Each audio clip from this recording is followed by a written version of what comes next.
Happening now at 10:30, police are investigating a homicide in Midtown Tucson, where it happened and how you could possibly help TPD right now. Happy Thursday. Thank you for joining us for this 13 Plus FastCast. I'm Carson Courier. And I'm Anna Orsini. Thanks for joining us today. One of the things, of course, we are tracking going into today is now Hurricane Hillary. Yeah. Now, Allie, we have First Alert forecaster Allie Potter with us here today. Allie, how is this hurricane going to possibly impact us here at home? Okay, so a few things, in fact. We're going to see actually the nice remnants of Hurricane Hillary. Yeah. So we were tracking her as a tropical storm yesterday, but possibly seeing those gusty winds, which we don't like, but we like the cooler temperatures. Amen. And the chance for rain. So let's go ahead and track Hillary, shall we? There we go. There it is. So right now, she's planned to make landfall heading closer into the weekend. And yes, bypassing Mexico and then even seeing remnants from that. I know some folks are saying, hey, I have a condo in Mexico. And yeah, they're going to be seeing very similar remnants of what we're going to see right here in town. So literally making Palm Springs by Monday at 5 o'clock in the morning. And so what does that exactly mean for us? Well, tracking it a little bit closer just to give you a better idea, we'll start to see those gusty winds come into place around that Friday mark, and then heading into the weekend, we'll start to cool down, and then of course the rain by the weekend. So that's some good news for us, but it's just going to be very interesting to see how it all plays out, especially literally heading directly to Los Angeles. Taking a live look right now at our satellite radar, we're not tracking any type of rain activity though, just some crystal clear conditions.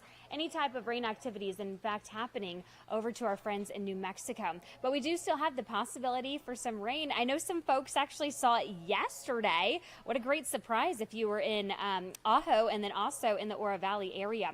Today, though, around that 2 o'clock hour, Sonoyta, Tubac, parts of Nogales, and 3 Points, San Manuel. And then heading into our 3 o'clock hour, 3:30, actually picking up some more spotty storms than what we saw yesterday, especially if in Nogales, Alfreda, parts of Saurita, and south of 3 Points. And looking more so those widespread showers as we head into your dinner hour. Unfortunately, if you see here, Tucson remaining on the dry side. But again, positive thoughts heading into our weekend, okay? Right now, temperatures not too bad at all. 94 degrees in Tucson, 86 if you're in Sierra Vista, 94 for Safford, 99 in Marana, 93 in Benson, and 87 for Bisbee. Enjoy that 94 degree mark because look at this, 106 for our high today. Yes, the warm up back in the forecast, ladies. 40% chance for rain, though, so a little bit of a cool down later on. Sierra Vista 96, Nogales 99, and Douglas, as we saw with our future radar, Nogales looks to be the most promising when it comes to any storms later on this afternoon. We're still in monsoon, obviously, so you never know. Sometimes those winds like to take a little bit of a turn, but we'll keep tracking it, so be sure to stay tuned and join me at noon and 3 o'clock and on, and we'll track it all together. 106 for the high in Tucson again. 101, the cool down greets us by Friday. The weekend is what we're looking forward to. And all of this, in fact, are the remnants from Hurricane Hillary. 96 degrees on Saturday, Sunday 94 with a 60 and 50% chance for rain. Of course, Monday we'll keep that in place. Now, you know, people go, wait, the weekend? But this is what we love to see. This is the beautiful weekend forecast in Tucson, Arizona. It's going to feel so good outside after having those high temps for so long.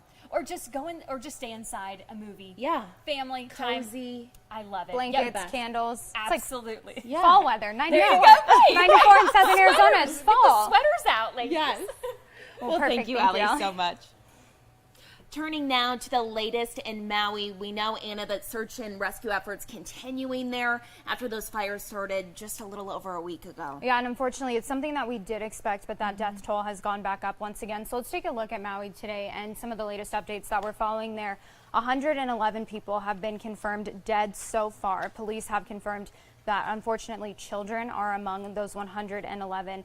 About 38% of the burn zone had been searched as of last night, so they still have quite a bit of a way to go.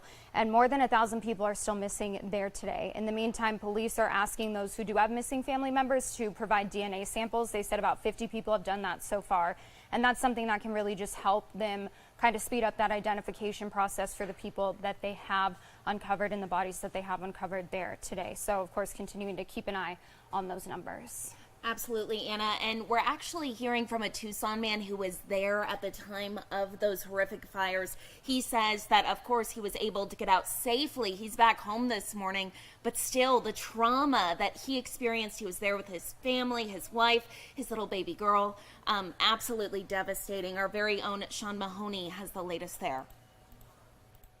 We have a 6-month-old baby, and we wanted to go get away for a week before getting ready for the Jewish High Holy Days, which are coming up in about a month. Sandy toes and relaxation was the vision for Rabbi Samuel Cohen. Little did he know his vacation would be a little more unsettled than relaxed. The emotional impact is, I'll still be assimilating it for a while. It was shocking. Staying at the Kanapali beach, he was less than 3 miles from Lahaina, seeing all the destruction up close. The wind was so strong that it actually blew giant palm branches off. They were kind of coming like spears.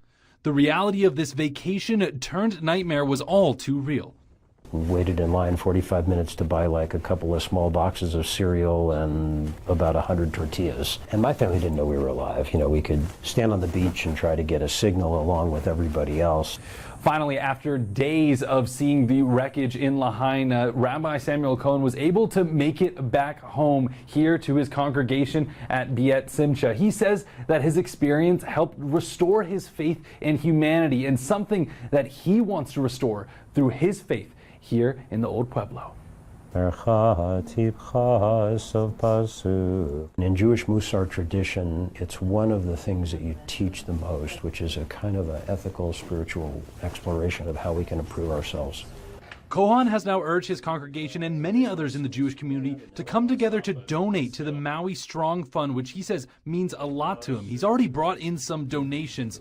And as he reflects on an experience he will never forget, he says it's important to not forget those who helped him. I think in the face of something really, not even horrendous necessarily, but just something really traumatic, it can bring people back to what's best about being human.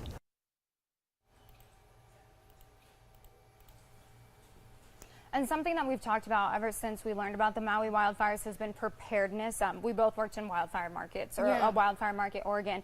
And I think the thing about fires that's so scary is they're so unpredictable and they move so fast. And that's a concern that a lot of people have had in Maui, because a lot of people there said they got no warning whatsoever. And they had such a great emergency alert system in place. Still an investigation going on to figure out what happened there. But no matter where you live, it's extremely important to always sign up for an emergency alert system. Here in Pima County, we have one as well. County leaders say this is something that could save your life. And it only takes about 10 minutes to sign up for. You can choose which way you are notified, whether that's text message, email, even a phone call. It covers all of the different emergencies we see here at home, from power outages to wildfires to even those monsoon storms we've been seeing lately. It even tells you what kind of action you should take. If there's a threat to you, wouldn't you want to know so that you can take action? We typically, within our messages, we have an action for you to take, whether that's shelter in place, prepare to possibly be evacuated, or we recommend evacuation. The messages have an action for you to take to protect yourself, your family. So here's what you do. You just go to myalerts.pima.gov to sign up. And when you sign up, you can actually enter 5 different addresses that you would like to get alerts for. So let's say maybe your house, your work, maybe a family member's house, a loved one who you want to keep an eye on. You can also enter your kid's school or work address, depending on the age of your kids, so that you're getting notifications for all of those different places. The important thing that we all need to remember is that the worst can happen at any time. We don't know when it's going to happen, so make sure you're signing up for these alerts. That's something that you can easily do today, and we have more information on our website and a direct link to do so if you would like to.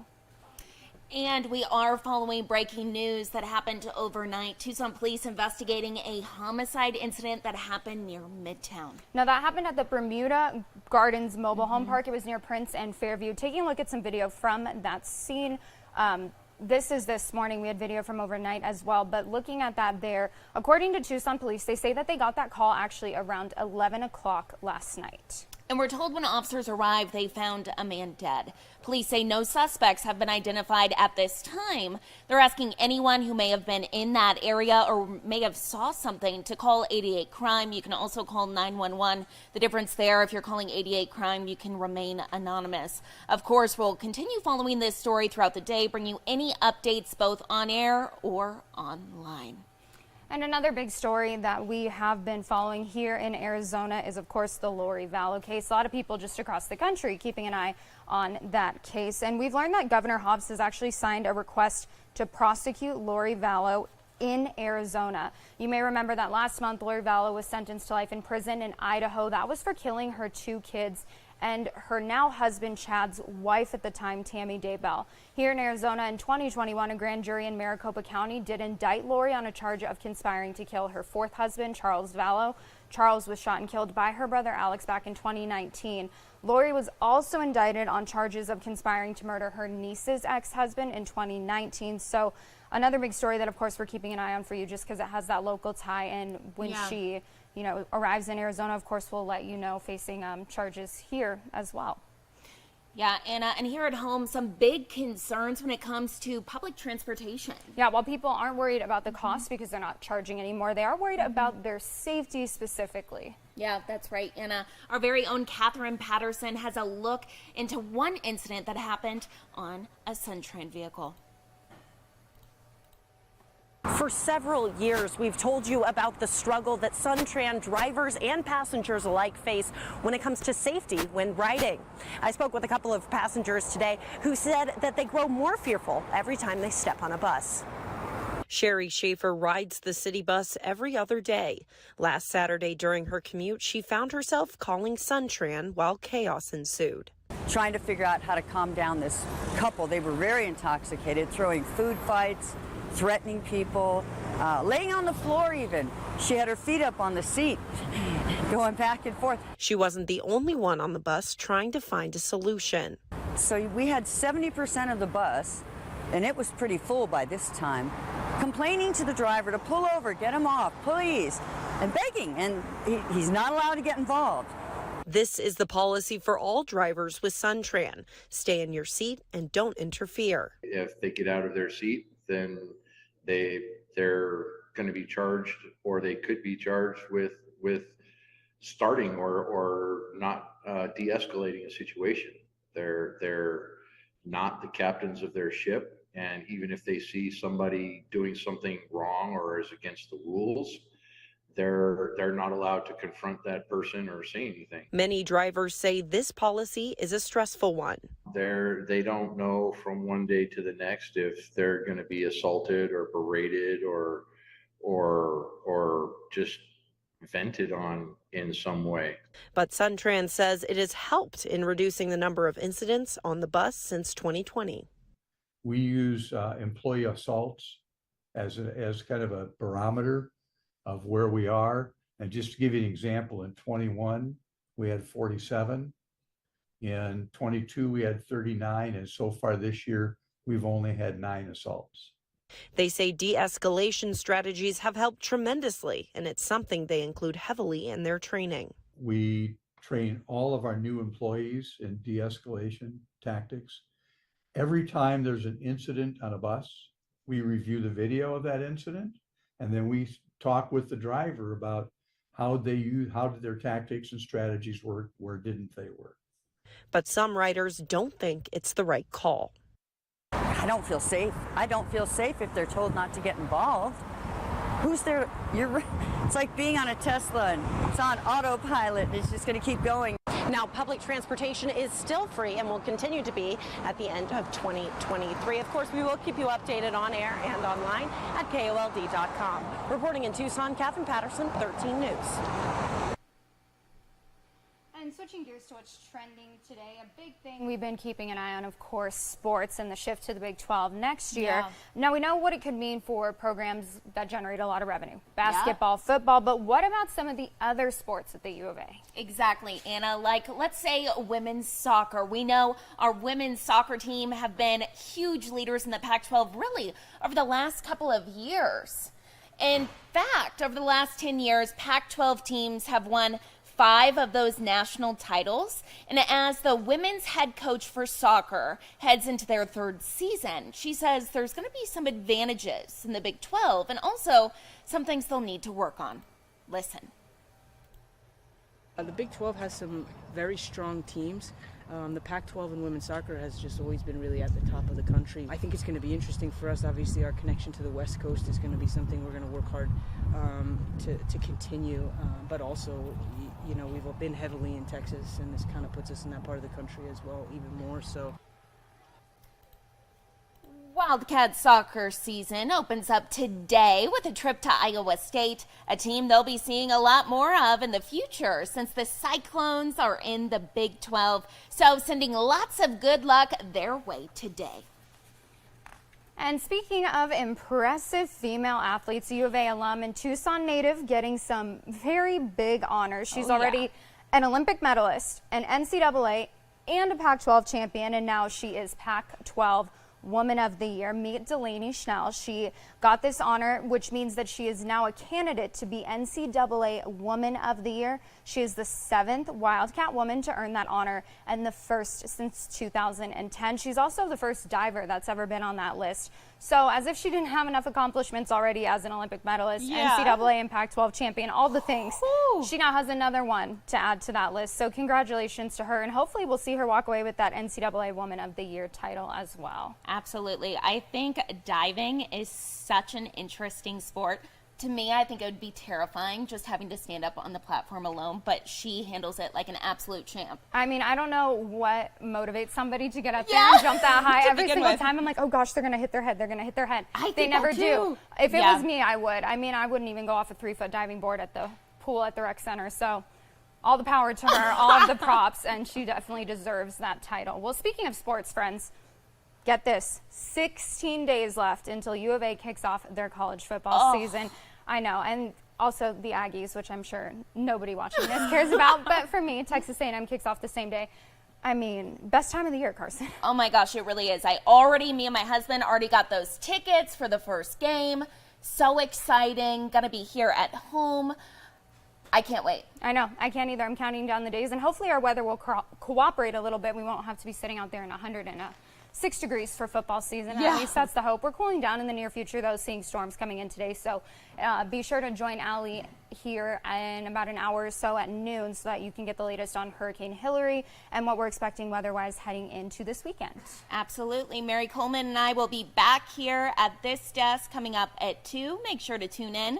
Have a great Thursday, everyone. Friday Junior, like I call it. But thank you all so much for watching.